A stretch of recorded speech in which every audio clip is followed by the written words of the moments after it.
Thank you. It is so good to be with you guys this morning. And this is such a cool morning because we actually have all of our campuses joining together this morning. So I'm here at our Millsboro campus, but we also have our Fenwick campus, our online campus, and my home, our Rehoboth campus, all joining us this morning. And if we haven't met before, as Pastor Danny said, my name is Cotter, and I am the Next Steps pastor at our Bayshore Rehoboth campus. And this is my first time getting to speak here at our Millsboro campus, but this actually isn't my first time being up on this stage. I actually grew up attending Bayshore, and this was back in the Gumboro Fellowship days. I would always sit right over here.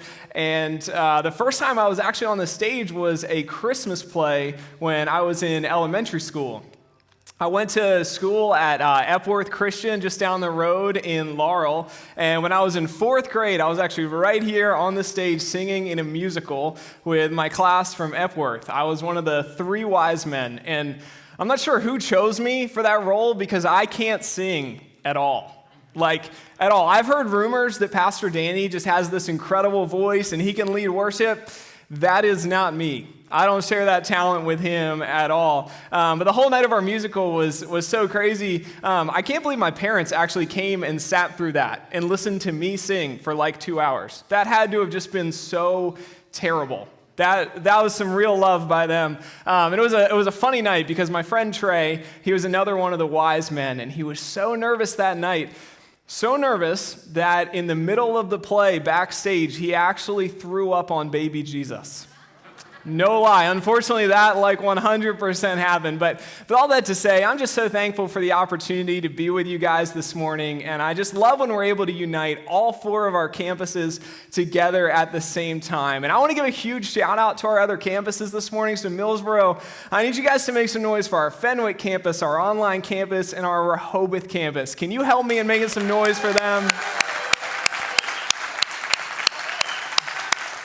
So today we're in week 2 of our Christmas at the Movie series, and last week we looked at Elf, which is such a great movie, but today we are looking at what is, in my opinion, the best movie of all time. Now, not the best Christmas movie of all time, literally the best movie of all time, and that is The Grinch. Now, there are 3 things that you guys need to know about me, and the first one is that I have a beautiful wife named Emily, and she's my best friend. She's awesome. We've got a picture of her. This was us this summer. And the second thing you need to know about me is that I have a slightly less beautiful, but still very beautiful dog named Koa, and he's awesome. We got a picture of him.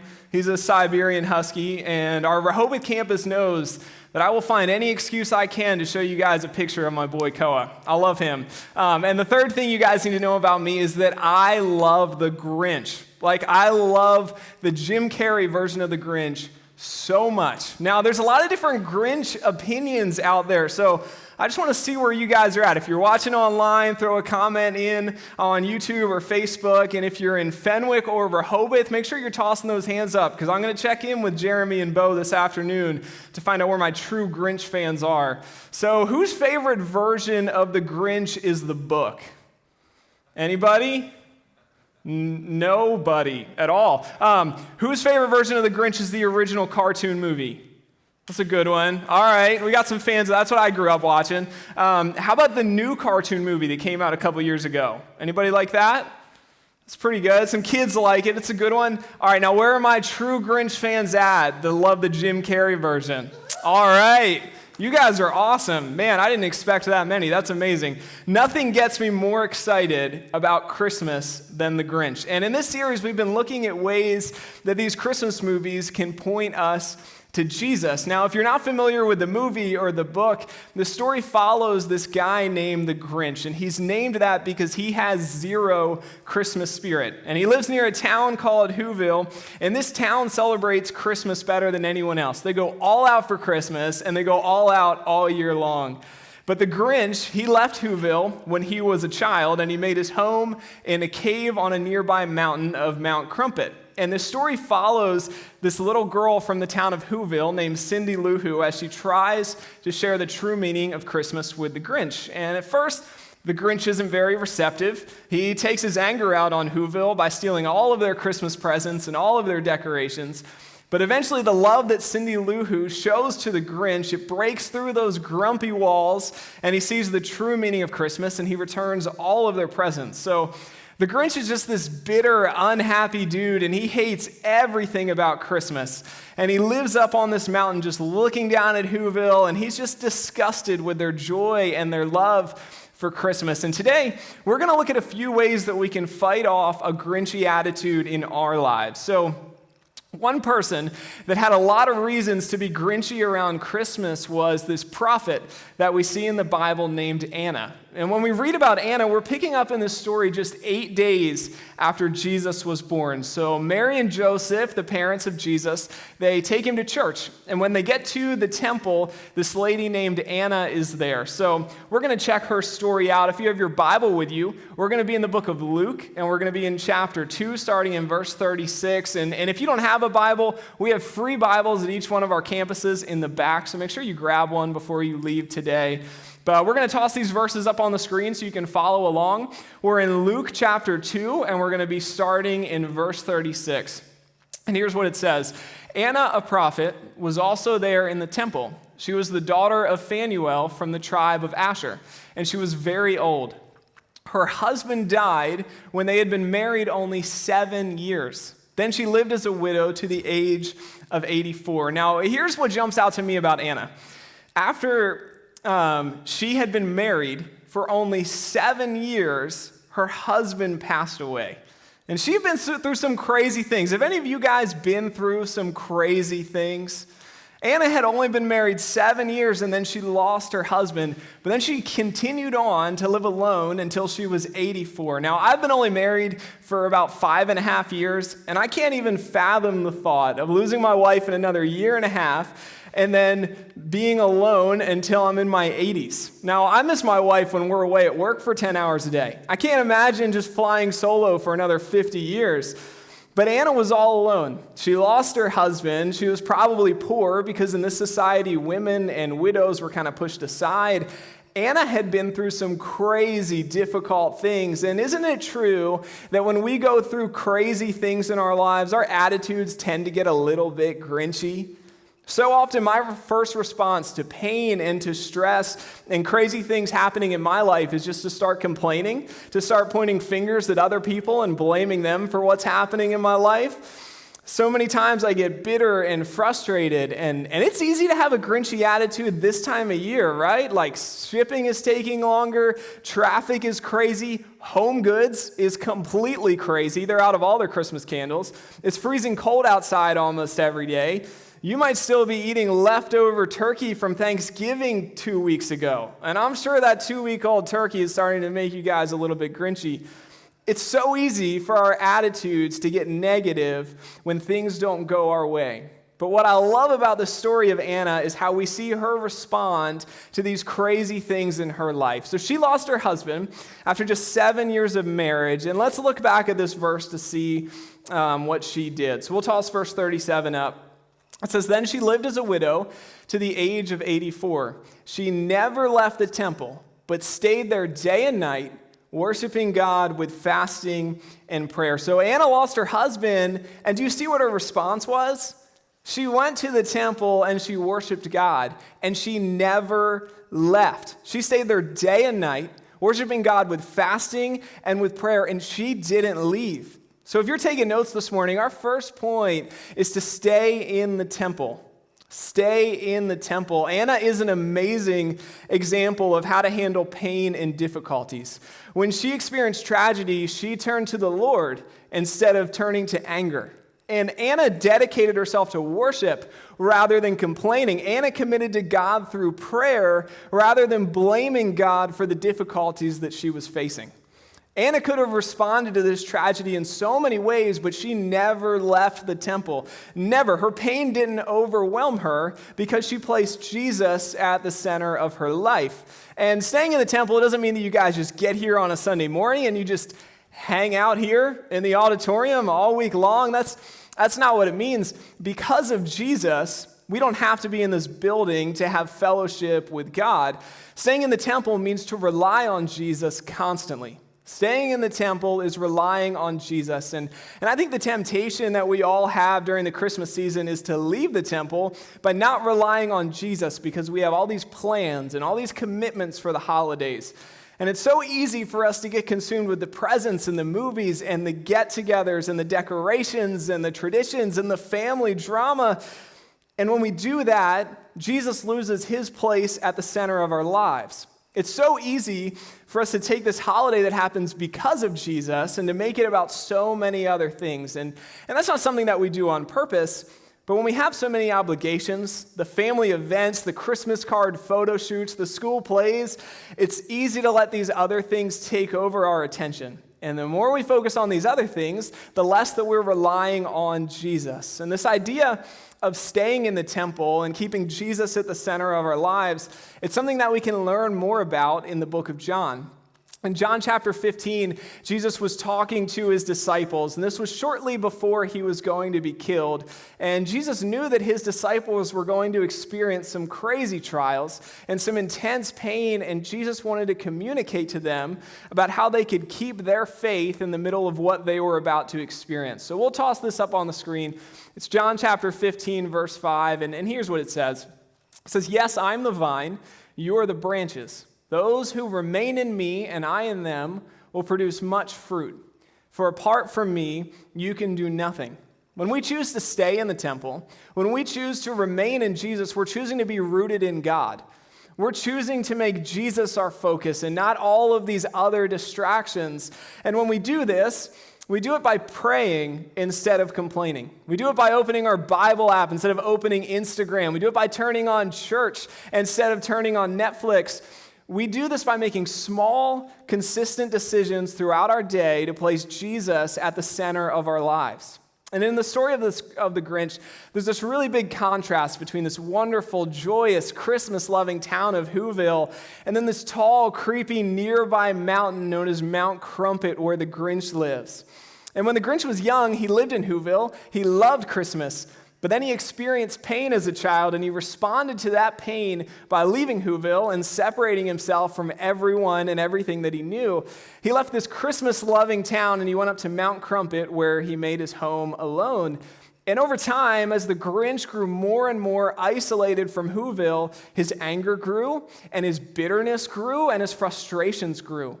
And the longer that he was away, the more his pain separated him from his roots. He no longer loved Christmas.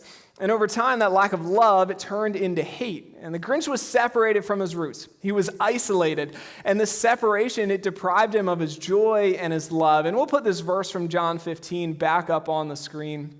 It says, "Yes, I am the vine, you are the branches. Those who remain in me and I in them will produce much fruit. For apart from me, you can do nothing." Now, these verses in the book of John, they say that Jesus is the vine, that we are the branches. And a branch grows from its roots, and Jesus is the source of that growth in us. We need to be connected to Jesus constantly because that's where our roots are.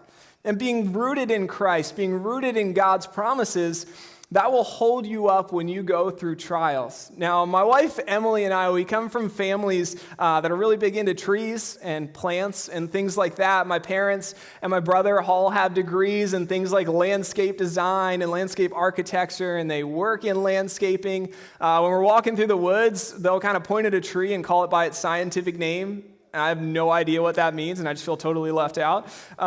Emily's dad is a state forester, and he manages thousands of acres of the state forest. But somehow Emily and I totally missed the plant genes in our families. We totally missed it. And so this summer, we bought these two plants to put in these pots outside of the front of our house. And we got a picture.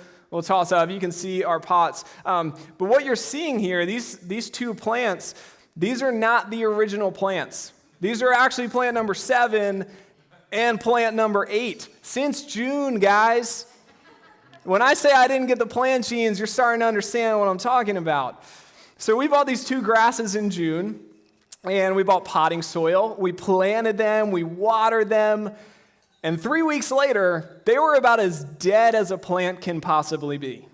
So in July, we bought 2 more. We bought different potting soil that was more expensive and supposed to be better. And we watered them this time a ton. And 3 weeks later, they were super dead also, just as dead as the first one. So this process continued for plants number 5 and 6. And now we're on plants number 7 and 8. And if you look closely at this picture, you can actually see that these plants, we didn't even take them out of the pots because we know they're just going to die anyway. I mean, what's the point? We've already killed 6 of them. And I tell you guys this story because those plants that we got originally in the summer, they never got their roots in deep. Their roots never took hold, and these plants couldn't get enough nutrients to survive. So let's put this verse back up on the screen. From John 15, it says, "Yes, I am the vine, you are the branches. Those who remain in me and I in them will produce much fruit. For apart from me, you can do nothing." And that's why it's so important for us to rely on Jesus, because he's our root system. Apart from Jesus, we can do nothing. Apart from Jesus, the stress of the holidays, the stress of your job, the stress of homeschooling your kids, that's going to be overwhelming. But when you connect to your roots, when you rely on Jesus in the midst of the difficulties and the challenges you face in life, you will thrive in those challenges. This verse says that we'll produce fruit when we remain in Jesus. Love, joy, peace, patience, kindness, goodness, gentleness, faithfulness, self-control. How many of you guys could use a little bit of that underneath the tree in 2020? Anna grew her roots in Jesus, and she responded to the personal tragedy in her life with worship and with prayer. And when we're connected with Jesus, when we're reading the Bible, when we're praying, when we're choosing to speak positive about the people around us instead of negative, then we're going to grow our roots. When we're holding on to the promises of God, choosing to believe God when he says in the Bible that he loves us, that he'll provide for us, that he's with us in our trials, that he goes before us in our battles, when we stay in the temple and when we're rooted in Jesus and rooted in his promises, then the challenges and the pressures of life and the holiday season and the challenges of money and parenting and work, those things will not be able to knock you down. They cannot knock you down because Jesus is your root system. His promises will keep you standing. So stay in the temple and stay rooted in Jesus. Now, one of my favorite parts of the real-life Jim Carrey version of the Grinch movie, it actually has very little to do with the Grinch himself. In the original book, in the original cartoon, we're introduced to a character known as Cindy Lou Who. And they tell us that she was only 2 years old, but she has a very small role in the book and in the original cartoon, only having a brief encounter with the Grinch when he's in her home, stealing all of her presents on Christmas Eve. But in the real-life movie, Cindy Lou is a few years older, and she has a really big part in the movie. And she loved Christmas, just like everyone else in Whoville, but she was struggling a little bit to get into the Christmas spirit this year. She was overwhelmed with the presents and the gifts, and she was searching for something deeper around Christmas time. And that all seemed to kind of happen because she was used as her parents' personal shopping cart. Now, we got a picture of this that we can toss up on the screen. She's just like totally covered in presents. And in this letter, to try to find a deeper meaning in Christmas. And after a brief encounter with the Grinch, Cindy Lou wanted to find out why he hated Christmas so much. So we got Cindy Lou, who was trying to work through some strange feelings around Christmas. And that brings us back to the story of the prophet Anna. So in Luke 2, we read about her response to the tragic death of her husband and how she stayed in the temple. But there's another piece of her story that is so interesting. So we're going to look back to that section of the book of Luke, and we'll put these verses back up on the screen, beginning in verse 37. It says, "Then she lived as a widow to the age of 84. She never left the temple, but stayed there day and night, worshiping God with fasting and prayer. She came along just as Simeon was talking with Mary and Joseph, and she began praising God. She talked about the child to everyone who had been waiting expectantly for God to rescue Jerusalem." So Anna's been in the temple, and she's been worshiping God ever since her husband passed away. And during this time, everyone was waiting for the Savior to come. They didn't know when it would be. They didn't know who it would be. But they knew from the Old Testament scriptures that the Messiah was coming to provide salvation. Now, imagine Anna's joy when she saw Mary and Joseph and Jesus there in the temple. That had to be such an incredible moment to see the Messiah right in front of her. And Anna's response, as we see in verse 38, was to talk about the child to everyone who had been waiting expectantly for God to rescue Jerusalem. Anna was overwhelmed with thankfulness when she saw Jesus, and her response to seeing the Messiah, the one who had been promised for hundreds of years, was to immediately take that news and to share it with others. And have you guys ever had something that you've been waiting on? Maybe it's like a package to come in the mail. Maybe it's an acceptance letter to college. Maybe you've been waiting on your spouse to get so tired of the bad smell in the kitchen that they'll actually do the dishes. Now, that's how it works at our house. The dishes typically only get done when I can't cover up the smell with a Christmas candle. And then it's enough for me to finally be like, all right, I'll go ahead and wash these. Now, for the past month, I've been waiting on a package to come in the mail. I ordered this thing at the beginning of November. And every day, honestly, probably about like 4 times a day, I will go online and I look to see if it's shipped yet. And every time it just says pending. In giant bold letters, it just says pending. And nothing deflates my feelings of anticipation more than the word pending these days. And I don't know what it is, but that feeling of waiting on this order to ship, it's like a mini prison cell in my mind. Like as long as I'm waiting for this order to ship, I just have this feeling like something isn't quite right because waiting is difficult. And Anna knew this. She'd been waiting for so long for the Messiah, and she knew that the rest of her people had also been waiting for the Messiah as well. So this is her response to the news. First, she praised God. And the second thing she did was she shared this news with the others who had been also waiting for the Messiah. So if you're taking notes this morning, our second point today is to seek opportunities to encourage. Seek opportunities to encourage. Anna knew that these people were dealing with the difficulty of waiting for the Messiah. And her reaction to receiving this news was to try to find ways to share her encouragement with these other people. She wanted to cheer them up. Anna was aware of their pain, and she was willing to be used by God to encourage others. And that's something that we need to do in our lives. So often, the Christmas season, it just becomes about all the events that we're attending, the list of things that we need to accomplish, and the ways that we want to spend our vacation time off of work. It's all about us.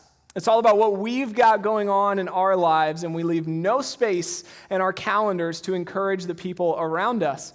But Anna was looking past her circumstances to see the pain of the people that were around her, and she was willing to be used by God to encourage them in the midst of their pain. And it's so easy for us when we're not rooted in Jesus, when we're not staying in the temple by reading the Bible and being consistent in prayer, it's so easy for us to just become focused on ourselves, to be completely unaware of the pain and the trials that the people around us are experiencing. When our roots are not in Jesus, then it's a struggle to get through each day. It's a struggle to stay afloat and to manage the stress that we have in our own lives. But when we are rooted in Jesus, when we are finding our strength in God's promises, then He will sustain us in our trials, and He'll also give us the strength to look at the people around us and empathize with the pain that they're dealing with. And what I love about Cindy Lou Who is this was her. She was struggling. She was sitting in her window singing, "Where Are You, Christmas?" because she was having a rough time. And in the middle of her rough time, she focused in on the Grinch. She focused in on his pain. She set aside her own hurt, and she focused her energy on understanding the Grinch's pain and finding ways to help him heal. In Whoville, each year, they had someone that they nominated as the holiday cheermeister. And this person was someone who needed the Christmas spirit, somebody who needed a pat on the back. And while everyone else in Whoville was just terrified of the Grinch and they were afraid to even mention his name, Cindy Lou nominated the Grinch for the award. So she climbed Mount Crumpet to personally deliver this invitation to the Grinch. We got a picture we can toss up. Now, look at this. How terrifying is that? Cindy Lou's like 18 inches tall. And the Grinch is this gigantic, scary, green dude. But Cindy Lou didn't mind. She wasn't thinking about herself. She wasn't focused on how bad her year was and how frustrated she was and how scared she was. The only thing that she cared about was reaching out to the Grinch and encouraging him. And what Anna and Cindy Lou Who have in common is that they were not focused on themselves. They were focused on the pain of the people around them. They were focused on how they could brighten someone else's day rather than wallowing in self-pity, thinking about their own problems. Anna didn't sit around feeling sorry for herself that she had just lost her spouse, even though she had every right to. Instead, she focused her attention on encouraging others. And Cindy Lou didn't sit around feeling sad about Christmas and how she felt left out, even though she had every right to. Instead, she focused her attention on encouraging someone around her. Now, a little over 3 years ago, in September of that year, my wife's grandmother, Nancy, had a stroke, and it was totally out of the blue, and it totally changed Nancy's life. And in one moment, she went from living on her own and taking care of herself to living in a hospital and being totally dependent on other people to take care of her. And as I'm sure you can imagine, that was a really hard transition in her life. And one of the hardest things about that year was that she had to spend Christmas alone. She was still in the hospital at Christmas time. And so she couldn't spend Christmas with her family. And thankfully that year we were able to get in the hospital and visit her. But that was the only taste of Christmas that she had. And at that time, Emily and I were in a band with a few of our friends, and one of those guys, one guy named Steve, he called us up, and he asked if the band could go into the hospital and sing Christmas carols for Nancy. And that was one of the most incredible things that I've ever seen, because Steve has a family. Steve has a full-time job. He's got kids. He's got grandparents of his own. He's got plenty of responsibilities in his life to take care of. He's got plenty of things on his plate around Christmas. But in the middle of that, he saw Emily's pain. He saw Nancy's pain, and he made it a priority to encourage them in the middle of their struggle. And he sought out that opportunity to encourage Nancy, and he made it a priority in his life. There are so many people that need your encouragement. 2020 has been a tough year. It's been a tough year on each of us, and what I believe that God wants his church to do this Christmas is to seek out opportunities to encourage others. We have hope because God sent his son Jesus to this world on Christmas Day. We've got hope for today, and we've got hope for eternity, because we know that nothing can separate us from the love of God. And when we're rooted in Jesus, when we're staying in the temple, we will be filled with the fruits of love and joy and peace and patience and kindness and goodness. And through the strength that God provides to us when we are living for him, we will then be able to reach out to the people around us to share our hope and to share our joy and to share God's love with them as well. Your encouragement, it can change someone's situation. You taking the time out of your schedule to be there for someone else that's in pain, that can change their life. You taking time to share with someone about the hope that you have in your trials because of what Jesus has done for you, that can change someone's eternity. On Monday nights, Emily and I, we have this tradition where we order takeout food for dinner because you guys know Mondays are tough. Mondays are not my favorite day of the week, and it's just nice to finish a Monday night with some delicious food. And we made a decision early on this year to try and support local restaurants whenever we're able to, because we know they're struggling with the different challenges of this year. And there's a guy that owns a restaurant near our house in Salisbury named Raheem, and Raheem is awesome. I've been going to his restaurant for years because he makes the best chicken that I've ever had. No joke. This guy's chicken is absolutely out of this world. So over the years, I've made small talk with him when I'm paying for my food, but earlier this year, I was chatting for him when I went in to pick up my chicken gyro, and he was sharing about how his business has really been struggling this year. He was sharing about how difficult it's been to make ends meet and how it's just hard to even keep his doors open, and I just felt so bad for him. And look, here's what I decided. I decided that each time that I go into his store to pick up my takeout, I'm going to have no agenda. I'm going to have no timeline for leaving. I'm not going to worry about rushing home for Monday Night Football. I'm not going to worry about trying to beat traffic or trying to get home while my food's still warm. The commitment that I made to myself is that I'm going to ask Raheem about his life, and I'm going to look for ways to encourage him.